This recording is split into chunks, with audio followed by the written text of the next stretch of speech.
Hadirin jemaah sekalian,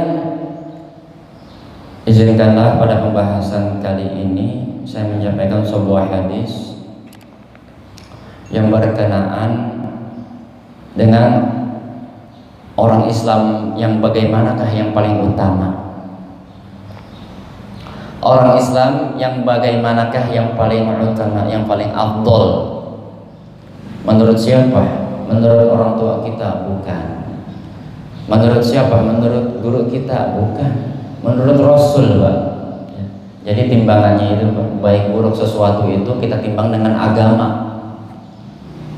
Orang tua kita mungkin hanya memikirkan tentang keduniaan kita, biar anak-anaknya kagak kelaparan hidup di dunia, biar anak-anaknya pakaiannya cukup, kehidupannya, rumah tempat tinggalnya nggak kehujanan, nggak kebocoran. Itu orang tua kita mikirinnya sebatas dunia. Tetapi baik buruk ini harus kita timbang dengan syariat, bukan dengan apa kata manusia, bukan dengan apa menurut nafsu kita, nafsu manusia. Tetapi apa kata Rasul dalam sebuah hadisnya yang diriwayatkan daripada Abu Musa al-Ash'ari di dalam Sahih Bukhari-nya. Abu Musa al-Ash'ari berkata, "Ya Rasulullah, wahai utusan Allah, ayyul islami afdal?" Wahai Rasul, bahasa kitanya, Pak, kira-kira orang Islam yang bagaimana sih yang paling utama di antara kami? Ini suatu pertanyaan, bukan ngetes, Pak. Ya. Jadi sahabat Nabi itu ketika bertanya kepada Nabi sifatnya bukan ngetes. Tidak kita seperti hari ini nanya orang ngetes, kira-kira bisa nggak dijawab nih? Tidak. Tetapi apa yang ditanya tulus dari relung hati yang paling dalam. Nanya kepada Rasul, wahai kekasih Allah, wahai utusan Allah, apa sih, siapa sih orang Islam yang utama di antara kami? Qala Rasulullah sallallahu alaihi wasallam, maka Rasul pun menjawab, man salimal muslimuna min lisanihi wa yadihi. Apa kata Rasul dalam sebuah hadisnya? Man salimal muslimun, orang yang selamat dari perkataan, min lisanih, dari perkataannya, dari lisannya, wayadi, dan juga dari tangannya, perbuatannya. Jadi di sini kurang lebihnya ada dua yang bisa kita ambil menjadi patokan. Seperti apa sih orang Islam yang utama di antara kita? Karena masing-masing kita, Pak, punya ego tersendiri biasanya. Nih gua nih udah sholat tahajud tiap malam, pasti gua yang paling baik di mata Allah. Yang lain ngomong, gua tiap hari puasa, lu mah belum apa-apanya, sholat tahajud doang. Yang lain menimpali lagi, nih sedekah gua mah tiap hari kagak putus-putus, karena memiliki harta mungkin nggak kayak kita yang orang gak punya misalkan. Maka ada dua kriteria kata Rasul di dalam hadis ini. Yang pertama adalah orang Islam yang paling utama, yang paling afdal di tengah-tengah kita, Pak, Bu, adalah orang yang bagaimana ia membawa dirinya, di mana dia berada, itu orang lain selamat dari apa? Dari diri dia, baik dari ucapannya maupun dari perbuatan tangannya. Maksudnya adalah agar bagaimana seorang muslim hendaknya dimanapun dia tinggal, bersama pun dia siapapun dia berada, hatta sekalipun dia tinggal di tengah-tengah orang yang mayoritas beragama non muslim. Misalkan, Pak, kita hari ini enak, Pak, tinggal di Indonesia, mayoritas penganut agamanya Islam. Survei membuktikan bahwa kan sekitar kurang lebih 85% orang yang penganut agama Islam di Indonesia. Maka hari-hari kita ibadah tenang, hari-hari ibadah nyaman, gak ada orang yang melarang kita sampai kita menghalangi. Contoh kita itikaf 1 hari 1 malam di masjid. Lain hal dengan bagaimana kita bayangkan ketika kita hidup di tengah-tengah konflik. Contoh di Palestina, Pak. Ya, sampai saat ini masih belum selesai konflik antar kedua negara. Kita tidak membahas tentang permasalahan dua negara tersebut, tapi kemudian kita di sini bagaimana menjadi perbandingan bahwa kita tinggal di Indonesia, negara yang aman, yang bagaimana aparatur pemerintah kita menjamin kita untuk menjalankan aktivitas sesuai keyakinan kita, dan itu tertuang dalam undang-undang, Pak. Setiap warga negara dikatakan dalam undang-undang kurang lebihnya berhak untuk mengamalkan ajaran yang dianutnya, siapapun dia.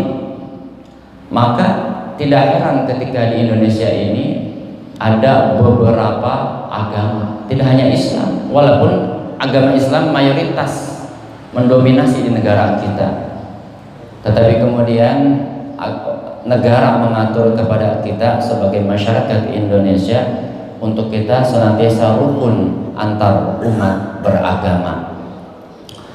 Kembali kepada pembahasan, hadirin jemaah sekalian, kalau kita berkaca kepada hadis ini, kira-kira 2 kriteria yang disebutkan oleh Rasul dalam hadis ini apakah sudah ada dalam diri kita? Itu satu pertanyaan buat kita masing-masing individu, Pak.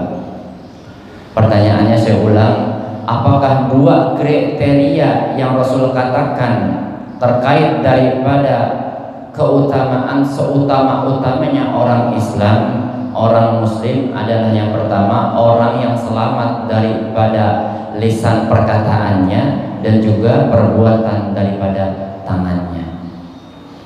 Kalau kita menemukan hari ini kita hidup hari-hari bersama tetangga kita, keluarga kita, mungkin utamanya lisan kita masih belum bisa direm. Kalau ngomong semaunya mulut kita, manggil orang dengan sebutan yang kurang baik, contohnya mentang-mentang botak dipanggil botak, ya, dengan sebutan-sebutan yang terlihat dari fisiknya, yang mungkin bisa jadi orang tersebut tidak suka dengan sebutan atau panggilan tersebut.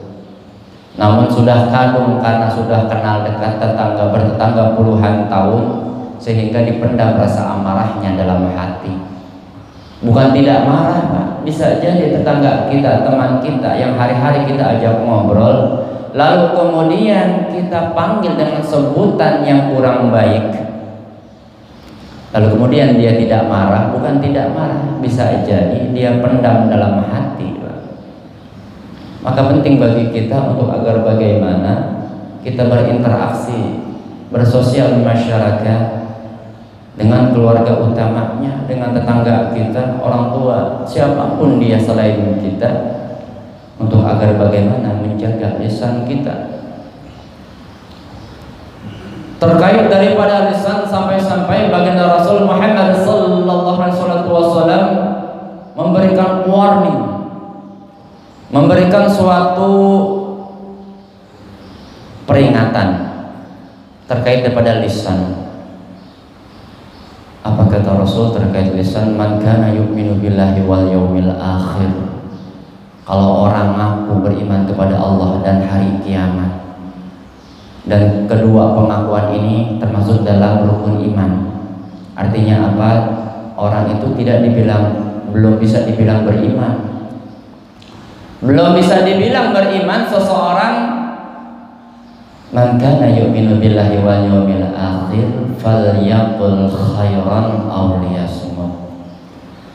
Tidak dikatakan, kata Rasul, beriman seseorang kepada Allah dan hari kiamat falyaqul khairan aw liyasmut.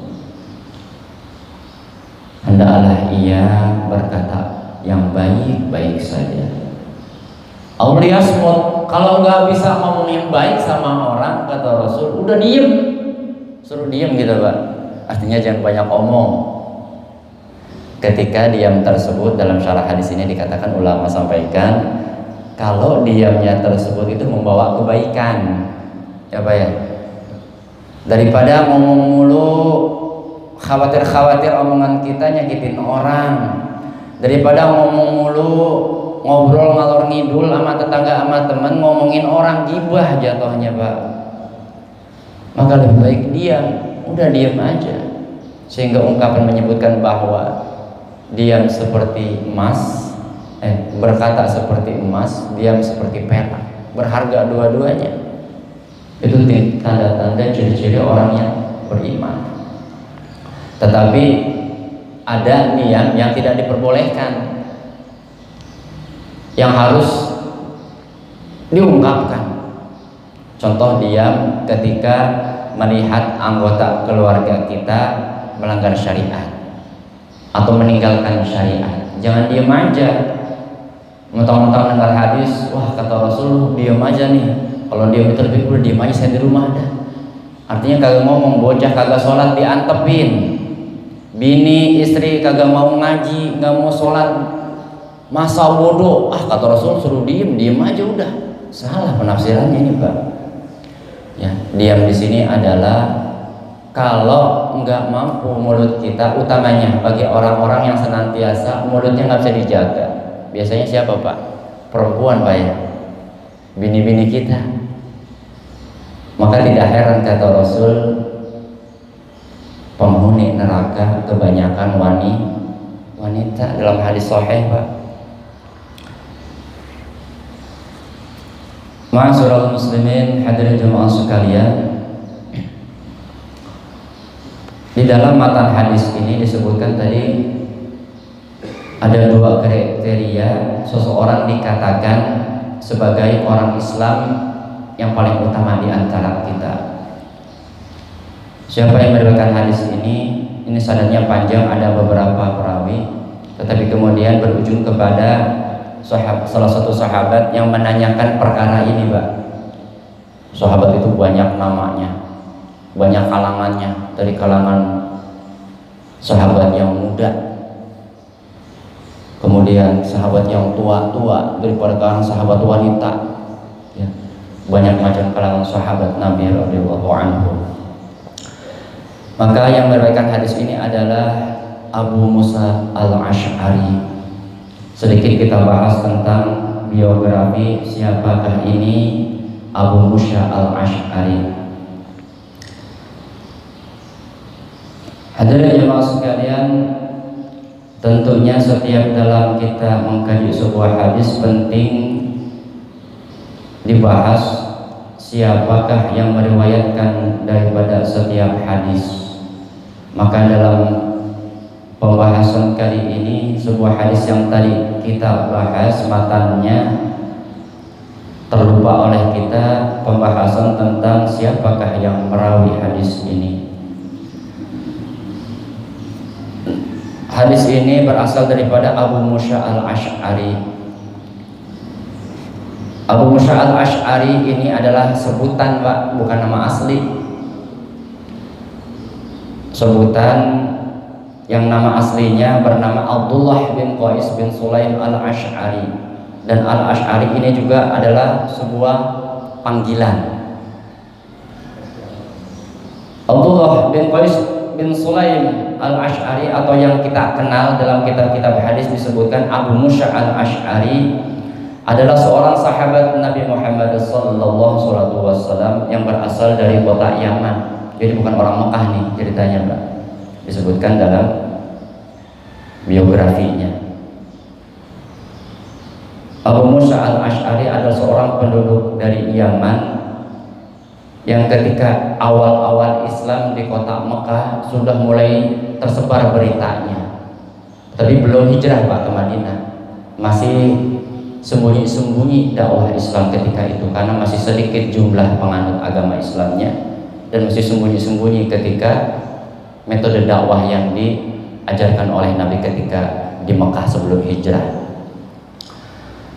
Maka terdengarlah berita tentang sosok baginda Rasul sampai ke telinga Abu Musa al-Asy'ari yang berada di kota Yaman, sehingga hati beliau makin ingin tahu, pengen tahu seperti apa sih orang yang dikatakan Nabi itu, yang bernama Muhammad itu. Maka berangkatlah Abu Musa al-Asy'ari ke kota Mekah, sehingga kemudian bertemu baginda Rasul. Hari-harinya dihabiskan duduk di majelis Rasul, sehingga mendapatkan banyak-banyak ilmu tentang Islam. Maka kemudian setelah beberapa lama, tapi belum hijrah ke Madinah, Abu Musa ini kembali ke Yaman. Jadi gitu Pak, zaman Rasul itu ketika Rasulullah mendakwahkan agama Islam, menyampaikan tentang ajaran Islam, penganut-penganut orang yang masuk Islam tersebut diberikan kewajiban untuk menyampaikan kembali kepada yang lain. Sehingga apa buktinya? Alhamdulillah hari ini Islam sampai ke Indonesia Pak. Bayangkan ketika sahabat-sahabat Nabi hidup zaman Nabi, mendengarkan petuah-petuah Nabi, diam di Mekah aja, nggak kemana-mana, nggak sampai Islam insya Allah Pak ke Indonesia. Nggak kenal tuh kita namanya siapa Allah, tidak mengenal Allah Ta'ala, tidak mengenal ajaran Islam. Maka beruntung bersyukur kita diberikan Nabi yang kerisauannya kepada semua umat manusia, tidak hanya di Mekah Madinah saja. Maka kemudian Abu Musa al-Asy'ari mendakwahkan Islam di kota Yaman. Dia kembali pulang kampung tuh Pak, kembali ke kota Yaman menyebarkan dakwah Islam. Maka kemudian terhimpunlah beberapa orang, kurang lebih diriwayatkan ada 50 orang Yaman diajak lagi tuh datang ke Mekah sama Nabi. Berangkat lagi dengan 2 kapal, dengan salah satu daripada keluarga atau saudaranya Abu Musa al-Asy'ari ini. Dengan 2 kapal, zaman dulu tidak ada mobil Pak ya, menyeberang lautan pasti menggunakan kapal. Transportasi kebanyakan melalui antar pulau, antar negara, melalui kapal-kapal perahu tentunya. Maka 50 orang kurang lebih ini dibawalah oleh Abu Musa al-Asy'ari dari kampung halamannya Yaman menuju ke kota Madinah, tidak ke Mekah lagi Pak. Karena rombongan yang dibawa Abu Musa al-Asy'ari ini yang kurang lebih berjumlah 50 orang itu terjadi ketika sudah hijrah ya, artinya dibawa ke Madinah setelah peristiwa hijrah terjadi, sehingga terjadilah pertempuran, peperangan namanya perang Khaybar. Setelah perang Khaybar berlangsung selesai pada tahun 628 Masehi di sini, maka bertemulah baginda Abu Musa al-Asy'ari ini beserta pengikutnya yang kurang lebih 50 orang bertemu Rasul. Bertemu Rasul kembali, maka teruslah ya Islam diajarkan kepada para pengikut Abu Musa al-Asy'ari, sehingga dikatakan al-Asy'ariyin. Al-Asy'ariyin ini sebutan bagi para pengikutnya Abu Musa al-Asy'ari yang dibawa dari Yaman tadi. Dikatakan diberikan sebutan al-Asy'ariyin dalam sebuah Sahih Bukhari nomor hadis 4660 diceritakan bahwa kenapa orang-orang yang menjadi pengikutnya Abu Musa al-Asy'ari dikatakan al-Asy'ariyin, karena baginda Rasul pernah menyanjung Abu Musa al-Asy'ari beserta para pengikutnya. Kenapa disanjung? Karena Abu Musa al-Asy'ari adalah termasuk salah satu sahabat di antara banyak sahabat yang fasih dalam melantunkan bacaan Al-Quran. Tentu banyak sahabat yang lain Pak. Di sini disebutkan salah satunya Abu Musa al-Asy'ari. Sehingga sampai-sampai fasihnya, sampai-sampai merdunya Abu Musa al-Asy'ari ketika melantunkan setiap bacaan Al-Quran, sampai-sampai Rasul memujinya Pak. Dalam sebuah hadis Sahih Bukhari nomor hadis 4660 disebutkan, diceritakan Rasul memberikan sanjungan pujian kepada Abu Musa al-Ash'ari, saking merdunya suaranya yang dilantunkan, sehingga mengatakan, sungguh Abu Musa al-Ash'ari, engkau telah diberi suara seperti seruling dari seruling-serulingnya keluarga Nabi Daud, yang dimana kita ketahui bahwa Nabi Daud sungguh ajib ya Pak, sungguh ajib sekali suaranya. Itulah sekelumit biografi tentang Abu Musa al-Ash'ari, yang dimana hikmahnya dari biografi ini bahwasanya para sahabat Rasul Pak, ketika sudah berbaiat kepada Rasul, menyatakan keislamannya, maka kemudian memiliki kewajiban bagaimana menyampaikan kepada yang lain agar bagaimana seluruh manusia ini mengenal Allah, kemudian mengibadahi Allah. Mengenal Allah, mengibadahi Allah tentunya tidak lain tidak bukan caranya harus betul melalui cara yang dicontohkan oleh baginda Rasul Muhammad sallallahu alaihi wasallam. Maka sebagai penutup saya membuat kesimpulan bahwa dalam penyampaian hadis ini hendaklah setiap kita Pak,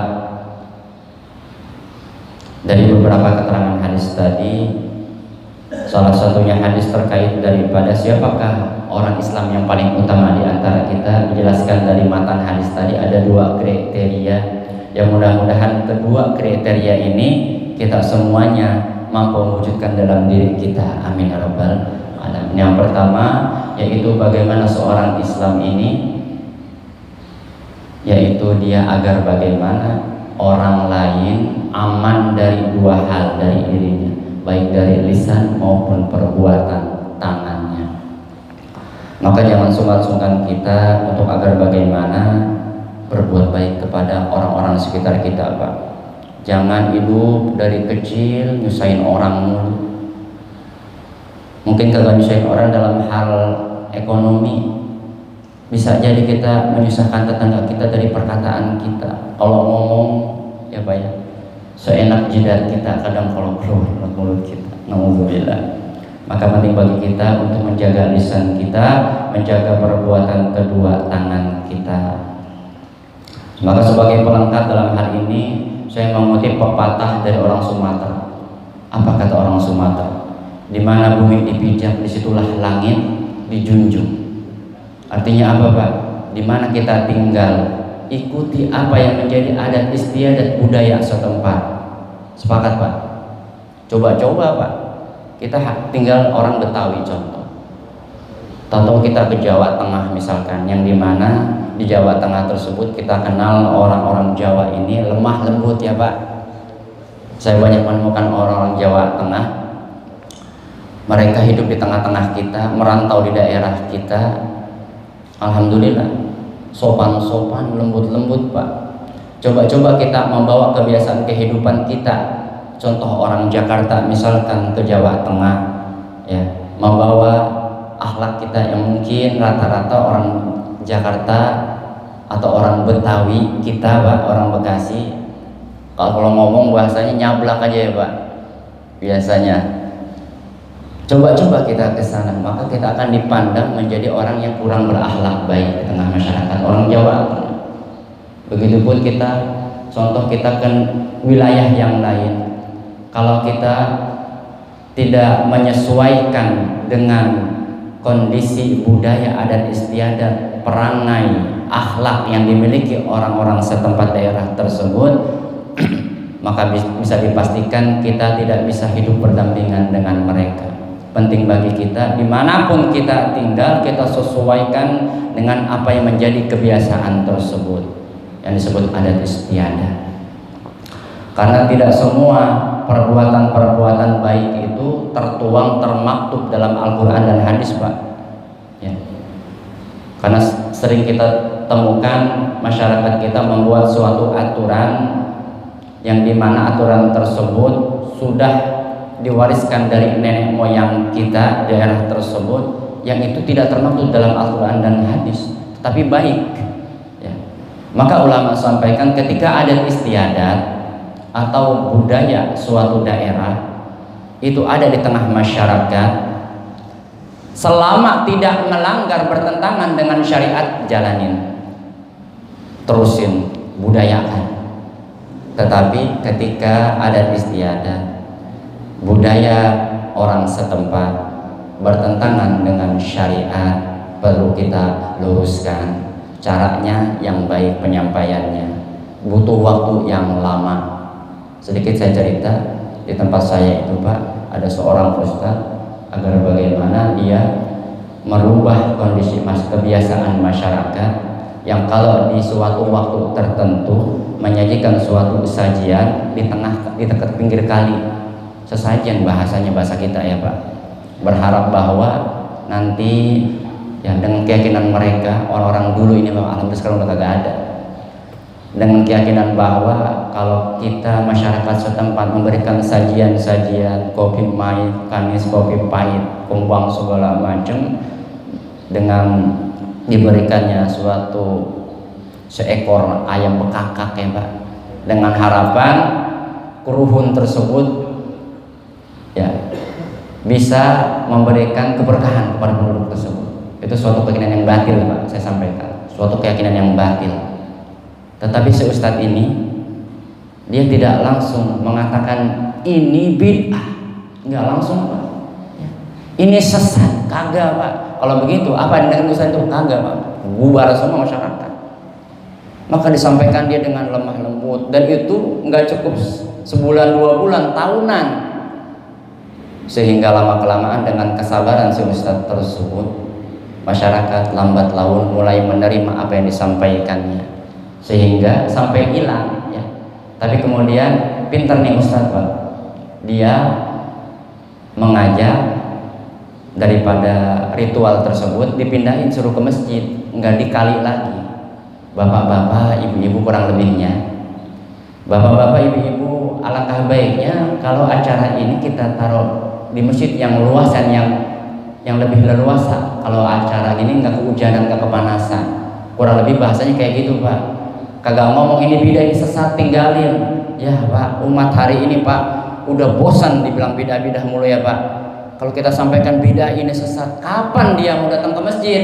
Kapan dia mau sholat?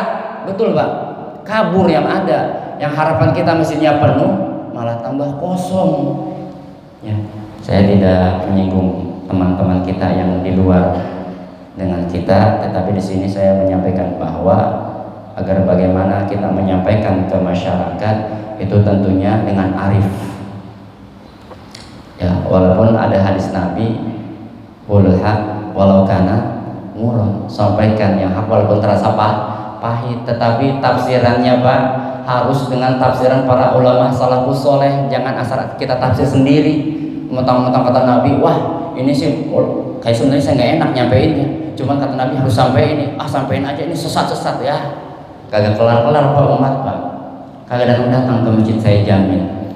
Maka untuk itulah kita bagaimana tinggal di mana kita daerah, agar kita bisa menyesuaikan. Menyesuaikan bukan berarti sesuai nafsu kita, tetapi kita kembalikan berdasarkan syariat agama kita. Amin ya rabbal.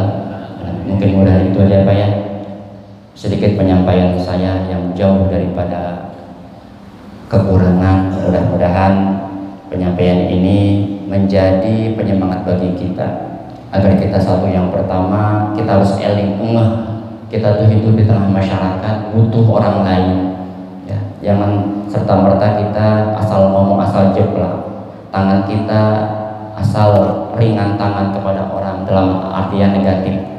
Kalau ringan tangannya memberikan bantuan ya segala macam, itu alhamdulillah berarti Bapak menjadi termasuk orang-orang yang mulia. Amin ya rabbal alamin. Mungkin demikian itu saja, mohon maaf untuk kekurangan. Sama-sama kita akhiri dengan doa kifaratul majelis. Subhanakallahumma bihamdika asyhadu an la ilaha illa anta astaghfiruka wa atubu ilaik. Assalamualaikum warahmatullahi wabarakatuh.